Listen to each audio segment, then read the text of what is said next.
రేవంత్ సర్కార్పై రాష్ట్ర రైతాంగం తిరగబడింది. రెండేళ్లుగా రాష్ట్రంలో కాంగ్రెస్ ప్రభుత్వం అన్నదాతలను అరిగోస పెడుతోందని ఆగ్రహం వ్యక్తం చేశారు.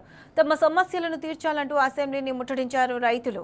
రైతు భరోసా, రుణమాఫీ అమలు చేయాలని, పంట నష్టాలకు పూర్తి సాగు పరిహారం ఇవ్వాలని డిమాండ్ చేశారు. ఫసల్ బీమా పథకాన్ని తెలంగాణలో అమలు చేయాలని డిమాండ్ చేశారు. అసెంబ్లీని ముట్టడించిన రైతులతో మా ప్రతినిధి అరవింద్ ఫేస్ టు ఫేస్. తెలంగాణలో రైతులు రోడెక్కే పరిస్థితి వచ్చింది. అటు రాష్ట్ర ప్రభుత్వ అసెంబ్లీ వేళలో కూడా రైతులందరూ కూడా పెద్ద ఎత్తున కూడా అసెంబ్లీ ముట్టడి కార్యక్రమాన్ని నిర్వహించారు.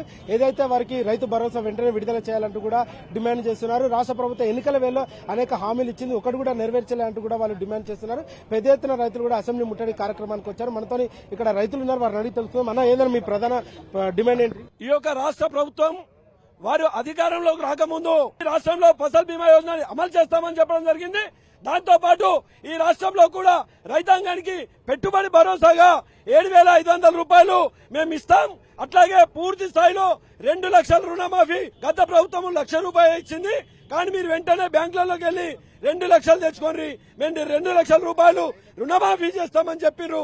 రైతాంగానికి అనేక రకాలుగా హామీ ఇవ్వడం జరిగింది.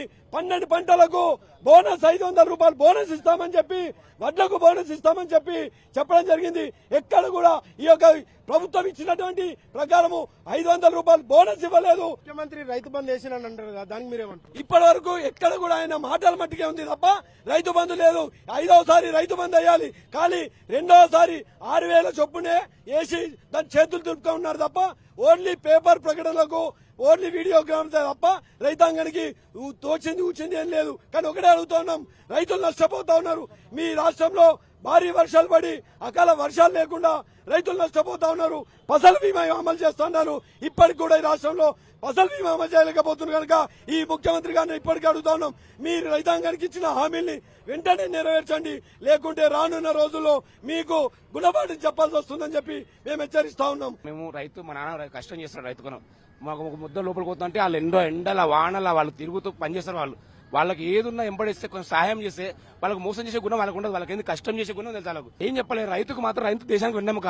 ఆ వెన్నెముక కూడా మనం కాపాడుకోవాలి. అన్ని మనకి వాళ్ళకి రైతుకి ఏదైతే మీరు ముందర చెప్పారో అది అమలు చేస్తే చాలు. అది అమలు చేస్తే వాళ్ళు ఏంటంటే మనకు వెన్నెముకలాగా నిలబడి మనకు అన్నం పెడతారు అంతే. భారీగా పోలీసులు బందోబస్తు కూడా ఉన్నారు.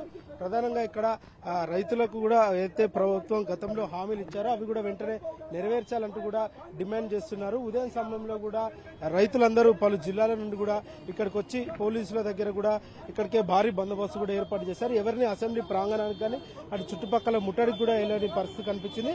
ఏదైతే రైతులకు వెంటనే రైతు బీమా అమలు చేయాలంటూ కూడా డిమాండ్ చేస్తున్నారు. ఏదైతే పంట నష్టానికి కూడా పరిహారం ఇవ్వాలి, ప్రతి పంటకు బోనస్ ఇస్తా అన్నాడు. ఇప్పటి వరకు బోనస్ కూడా ఇలాంటిది ఇవ్వకపోవడంపై తీవ్రంగా రైతులు ఆగ్రహం వ్యక్తం చేస్తున్నారు. రాష్ట్ర ప్రభుత్వం అనేక సార్లు కూడా మొరపెట్టుకున్నా కూడా ఒక్కసారి పట్టించుకున్న పాపాన పోలే అంటూ కూడా వాళ్ళు మండిపడుతున్నారు. అసెంబ్లీ సమావేశాలు కూడా అసెంబ్లీ ముట్టడించడానికి కూడా పెద్ద ఎత్తున కూడా రైతులు జిల్లాల నుండి కూడా తరలి వచ్చారు. వీడియో జర్నలిస్ట్ శ్యామ్తో అరవింద్, టీవీ న్యూస్, హైదరాబాద్.